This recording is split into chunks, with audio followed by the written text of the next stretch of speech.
তরুণদের সমর্থন আদায় ও দেশ পরিচালনায় তাদের ভাবনা মতামত জানতে চট্টগ্রাম বিভাগ ও কুমিল্লা জেলায় সমন্বয়ে চট্টগ্রামের পোলো গ্রাউন্ডে কিছুক্ষণের মধ্যে শুরু হবে বিএনপির ৩ সহযোগী সংগঠনের সমাবেশ।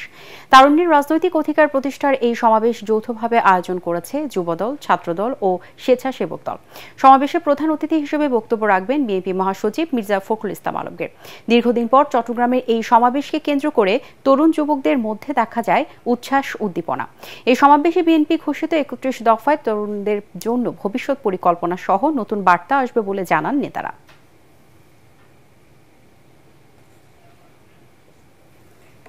গত ১৭ বছর এই দেশের তরুণ সমাজ আমরা বৈষম্যের শিকার হয়েছিলাম সরকারি চাকরির ক্ষেত্রে, এবং ১৭ বছরে যারা নতুন ভোটার হয়েছে কেউ ভোট দিতে পারে নাই। নাগরিক সকল সুবিধা থেকে আমরা বঞ্চিত হয়েছি। তরুণদের এই অধিকার হারা তরুণদের ভাবনাকে, চিন্তাকে, তাদের শক্তিকে কাজে লাগিয়ে আমরা আগামীর বাংলাদেশ গড়ার জন্য আজকে তারুণ্যের সমাবেশের আহ্বান করা হয়েছে।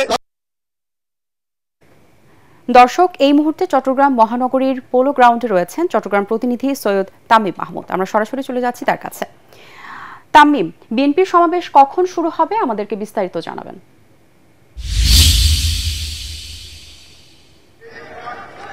ধন্যবাদ ভাবনা। আমরা এই মুহূর্তে আছি চট্টগ্রামের পোলো গ্রাউন্ডে, যেখানে তারুণ্যের ভাবনা নিয়ে, তারুণ্যের ভাবনা এবং রাজনৈতিকভাবে তরুণরা কি ভাবছে সেই বিষয় নিয়ে আসলে এই সমাবেশ করছে। তরুণদেরকে রাজনৈতিক যে অধিকার, তাদের যে অধিকার, সেই অধিকার প্রতিষ্ঠায় আরো সক্রিয় হওয়ার জন্য আগামীর যে রাষ্ট্র গঠন, সেই রাষ্ট্র গঠনে যাতে তারা আরো আগ্রহী হয় এবং আগামী যে বিনিয়োগ এবং কর্মসংস্থানের কথা বলা হচ্ছে, সেই সব বিনিয়োগ এবং কর্মসংস্থানে যাতে তারা আরো উৎসাহী হয়, সেই বিষয়গুলোকে কেন্দ্র করে কিন্তু যেই ধরনের নানা ধরনের আয়োজন করছে বিএনপি, তারই অংশ হিসেবে চট্টগ্রাম এবং কুমিল্লার সমন্বয়ে কিন্তু আজকে এই চট্টগ্রাম পোলো গ্রাউন্ডে এই সমাবেশ আয়োজন করা হয়েছে। এই সমাবেশ থেকে বলা হচ্ছে যে, যার নেতৃবৃন্দরা বলছেন, এই সমাবেশ থেকে যে বিএনপি ৩১ দফার যে একটি ভাবনা আছে এবং রূপরেখা আছে, সেই রূপরেখা কিন্তু এই রূপরেখা থেকে তরুণদের জন্য কি কি বিষয় আছে সেই বিষয়গুলো এই সমাবেশের মাধ্যমে তুলে ধরা হবে। এবং এই যে কর্মসংস্থানের জন্য যে বিদেশি বিনিয়োগ প্রয়োজন, সেই বিনিয়োগগুলো কিভাবে আসবে এবং কিভাবে আসলে তরুণরাও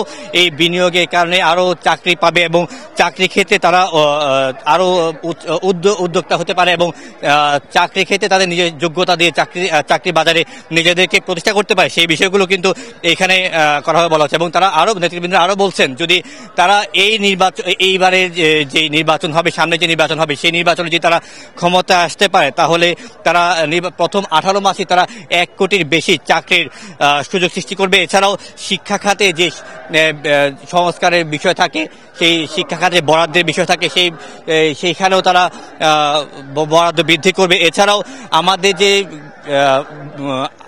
রেমিটেন্সের অন্যতম একটি বিষয় খাত হচ্ছে গার্মেন্টস খাত। সেই গার্মেন্টস খাতেও আমরা দেখছি এই মুহূর্তে একটু টালমাটাল অবস্থা। সেই টালমাটাল অবস্থা থেকে তারা দূর করে ব্যাক টু ব্যাক কীভাবে এলসি দেওয়া যায় এবং তরুণদেরকেও অন্যান্য বিষয়ে এলসি দিয়ে তাদের কীভাবে আরও উদ্যোক্তা হিসেবে প্রতিষ্ঠা করা যায়, সেই বিষয়গুলো ভাবনার এই সমাবেশ থেকে তারা চেষ্টা করবে তুলে ধরার জন্য। এছাড়াও চট্টগ্রামের যে আশেপাশে যে তরুণরা আছে এবং চট্টগ্রাম, কুমিল্লা এবং পার্বত্য চট্টগ্রাম অঞ্চলে যে তরুণরা আছে, তারা কিভাবে তারা আরো উৎসাহী হবে সামনে যে রাজনীতি আছে, নতুন রাজনীতি মেরুকরণের যে বিষয় আছে এবং রাজনীতির যে বহিঃপ্রকাশ এবং রাজনীতি যেভাবে করতে চায়, সেই রাজনীতিতে তরুণরা কিভাবে যুক্ত হতে পারে, তাও এই সমাবেশ থেকেই জানানো হবে বলে জানাচ্ছেন। এছাড়াও এখানে সমাবেশে কিন্তু মির্জা ফখরুল আসবেন এবং তামিম, আপনাকে ধন্যবাদ।